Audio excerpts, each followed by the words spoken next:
To me, a business website is an investment, not an expense. And you should always frame it as that from the start. This will guide all your decisions because ongoing costs like hosting, maintenance, updates, and so on should be more than covered by the increased revenue you get because you have a website. So if it's not contributing to your profitability, it's a liability.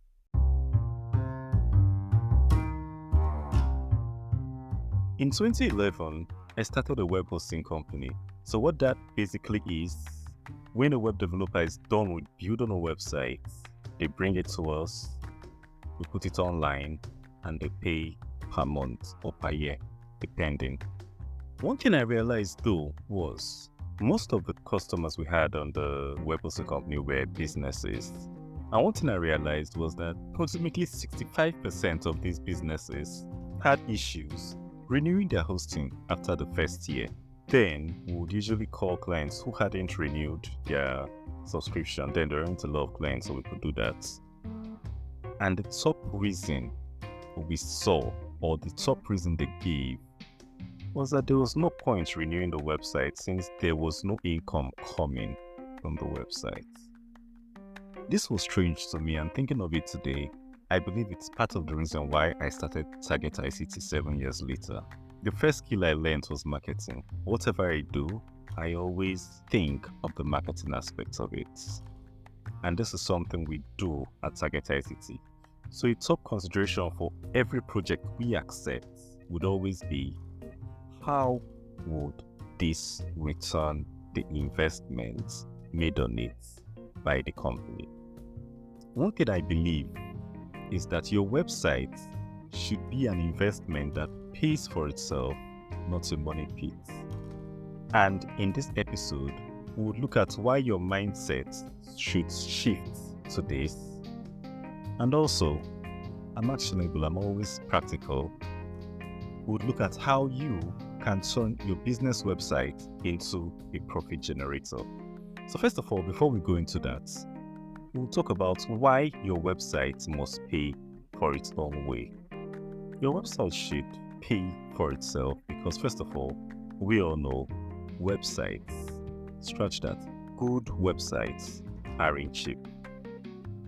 You'd spend thousands of dollars or pounds on a standard website, and at the end of the day, every expense for a business is money that could have been spent elsewhere. When you open a retail business, you open a store or a shop, you pick a location where you expect a lot of footfall, where you expect people to pass through and perchance visit your establishment. And this should be the same for your business website. To me, a business website is an investment, not an expense, and you should always frame it as that from the start. And this will guide all your decisions because ongoing costs like hosting, maintenance, updates, and so on should be more than covered by the increased revenue you get because you have a website. So if it's not contributing to your profitability, it's a liability. And as a business owner, you should be ruthless about return on investment because when we look at it, if you spend maybe £2,000 on a basic website, it should return that money as a minimum as well as any other costs that it incurs because it exists. That's the reason why I feel your website should pay for itself. So the next thing I'll talk about is how do you make your website pay for itself? Before I talk about that, I would give you some quotes. I'm actually a Toastmaster. I've been a Toastmaster since 2016. That's a long time. So most times when I give speeches, you give quotes. I'll give you two. Abraham Lincoln, the former president of America, once said, "Give me 6 hours to chop down a tree, and I'll spend the first 4 sharpening the axe." Or more simply, Benjamin Franklin once said, "By failing to prepare, you are preparing to fail." What those two great men who are on American dollars, can't remember the denomination, what they were both trying to say is that in everything, planning and preparation is key to success. So if you've not built a website for your business yet, then before you pay for anything or before you start anything, start with planning and goal setting. Think about what objectives of the business the site would achieve. Ask yourself, while you're building a website, should I build one? Am I building it because everyone else has one? Am I building it because a development company emailed me and told me to build one? Why am I building one? The thing is, we build websites at Target ICT, but funny enough, I discourage a lot of business owners from building websites because it's not a great fit. Let's go back to 2017 or 2016 when I had an e-commerce business. While we had a website, I realized because the ads we had then were on Facebook, most people just closed their sales on Facebook. They didn't bother coming to the website. And for a lot of businesses, even though we had some sales closed on the website, for a lot of businesses, you don't need to go that far. You can close your sales outside. Although I always advocate that you should have your own platforms. You shouldn't rely on platforms, because part of the reason why that e-commerce business was shut down was because Facebook changed their policy, making the business unable to promote there. So that's enough of me. And we've talked about if you've not built a website yet, you should plan. But what if you have one already? Or what if you're planning to build, or what should you include in the plan? So get a pen and paper. Let me tell you 10 ways you can ensure that your website would return the investment you've made in it. The first thing is that you should optimize your website for conversions. Conversions are basically anybody who sees the website and buys something from you of the website, be it a product or a service. When you build your website, make sure you structure it to funnel your visitors, guide your visitors towards high value actions. Make sure they make purchases. If they don't make purchases, then they can download freebies from the website or sign up to your email lists, where you can always guide them back to make a purchase. How you can optimize for conversions? You can do this in different ways. Always use clear call to actions. One thing I've learned in marketing is if you don't tell the browser or the website visitor what to do, it's difficult for them to do it. So tell them, click here, download this, sign up here. It's simple, but it goes a long way. Another thing you can do is make sure your page write-ups, that's they call it copy, is focused. Every word you write on your website should be intentional, either positioning you properly or leading to a sale. And another thing is smart navigation. Make sure the navigation of your website is easy and intuitive to use. One other thing I always say is, in marketing, they always say you have 3 seconds to grab the attention of the average browser. So when a person visits your website, the first thing they should see should convince them that they are in the right place. I see a lot of people have websites, and when people log into the website, they just see something that doesn't really relate that much to the business or doesn't lead them to make a purchase or reach out to the business. That's number 1. Number 2, make sure you promote your high margin products or services. So if you look through the things you sell, look through the services you offer, check for those things that are high margin, that give you a lot of profits. And what you do with those products is you create dedicated landing pages. I mentioned funnels before. So basically what a funnel does is you create a dedicated page. So let's say you sell swimming pools. Yeah, let's say you sell swimming pools. You dedicate a page for swimming pools. That page should sell nothing but those swimming pools, and it should lead people to either buy their next swimming pool from you or give you their email, give you their contact, so you can remind them to buy from you when they are ready. So make sure your high margin products have their own landing pages dedicated to them. That's number 2. Number 3, you should implement upsells and cross sells. I said no jargon. So upsells are basically someone comes into your website and they are meant to buy a chair or a sofa. When they add that sofa to cart, an upsell is telling them, okay, you've bought this sofa. Would you like an interior decor service? Would you like, or cross sales, you've bought this sofa. Would you like curtains to go with it? Would you like a rug to go with it? So those are upsells, selling something higher or something on the same level with what they purchased. So just suggest, make sure if it's an e-commerce website, make sure it is programmed to suggest complementary things they can buy, to suggest upgrades, suggest add-ons. So if you go on something like Amazon, you can see that they try to sell you warranties in addition to especially the electronics you buy to increase the order value. That's number 3. Number 4 is ensure you offer limited time discounts or sales. No matter how long we do business, urgency has always been something that drives sales. I'm not saying you should do fake urgency or put or lie on your website, no. Once in a while, you can say, okay, this product or service is discounted for a week, or we're going to have sales for 3 days. Or you can use holidays. You can use the Black Friday. You can use whatever holidays. Type promos to those holidays. What this does is, first of all, every buyer wants a bargain. They get the bargain, that's number 1. Number 2, they get the message that if they don't buy now, they're going to lose that deal. That urgency drives a lot of sales, and it's something that you should implement. Number 5, I know I talked about privacy some days back, but I also talked about how you can avoid falling in the privacy trap, and that's where you have number 5 and number 6. Number 5 is you should collect emails from both prospects and buyers, and you should always have your products in front of them regularly.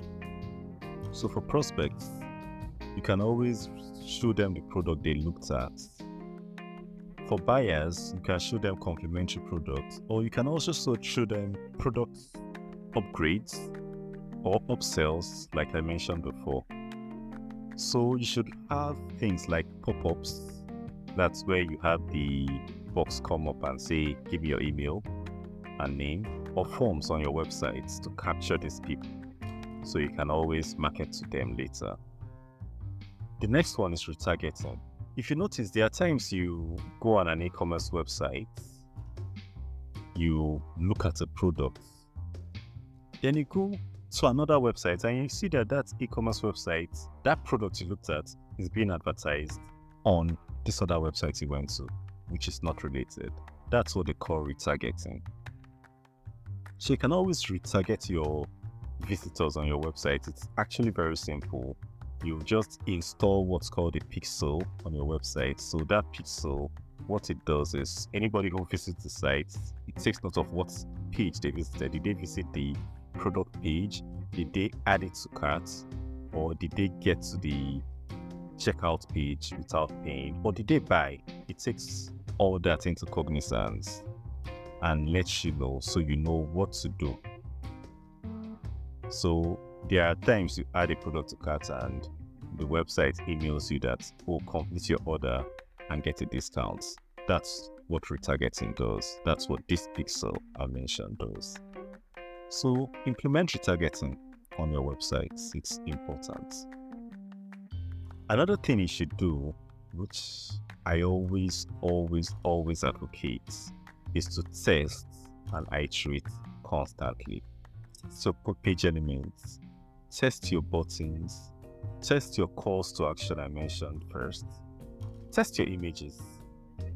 There's software that allows you watch how a customer browses your website. So you can see what parts caught their attention, you can see where they stopped browsing, you can see which of the call to action buttons they clicked, or you can see what points they left your website, and you can now use that data you get from them interacting with your website to improve on your website. So I've mentioned 7 so far.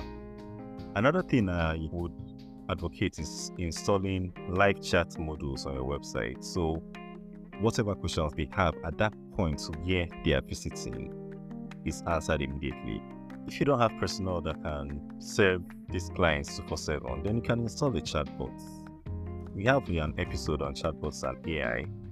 That should be episode 9 of the podcast. So listen to it. See how you can implement chatbots that can be live on your website 24/7, answering questions from them and solving their problems, leading them to make purchases from you.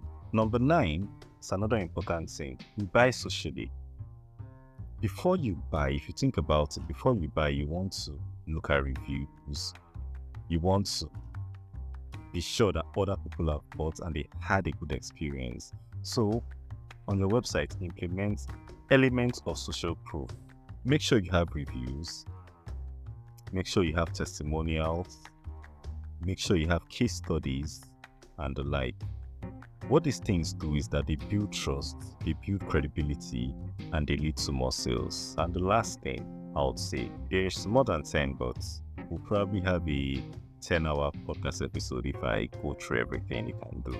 But I believe with these 10 I've mentioned, you're on a very, very good path with your business website. So the last thing is that you should measure and monitor your measurements closely. If you have any analytics software installed, make sure you review the reports regularly. Identify high traffic pages. Check your ad campaigns. Check the ones that are giving you the best results and optimize those ones.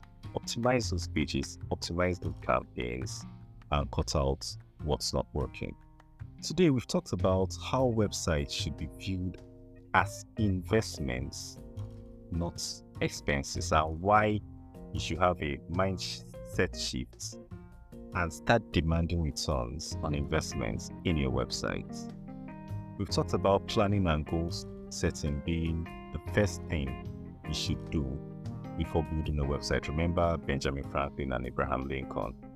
So you should always define objectives that website would achieve for your business. We've also discussed another thing, which is optimizing every aspect of your website for conversions and sales. And in that, I talked about 10 things you can do. But like I said in the first episode, every episode would have something actionable. So I mentioned 10 things you can do to ensure that your website has positive returns on your investments. At the end of the day, the ongoing cost of a website should be more than covered by the revenue it drives because it exists. If that's not the case for you, go through this episode again and reevaluate your business website, because typically you should pay for yourself many times over and over. So don't build a website or keep a website as an expense or just because you should. Make sure your website makes money for your business. I believe this episode has helped you. I believe I've also given you actionable steps you can take. You can start taking today to improve your website ROI. But if you'd like to talk more on improving your website ROI, you have tech issues in your business, or you have a website that's just not working for you, then check in the show notes. There is a calendar link down there. Click on it, book a 30-minute call. This is not a discovery call. This is not a sales call. We just talk about your problems. I can give you likely solutions. You don't need to pay anything, but just talk. Because I want to talk to my listeners. I want to talk to you, to know your problems, know your pain points, so I can always serve you better with this podcast. So click the link below, book a 30-minute call, and we can discuss. So as we come to the end of this podcast, I hope you've learned why your website should make money for you and how you can make it make money for you. Previously, we've talked about different tips. In episode 3, we talked about how to build a strong presence online. Episode 7 also, we talked about leveraging social media and content to drive business growth. And episode 9, like I mentioned before, talked about implementing chatbots and AI to ensure your website is answering customer questions 24/7. So go through them, episode 3, episode 7, and episode 9. And if you've already gone through them, then see you next week. So till next Thursday, I hope you keep attacking your business. Bye for now.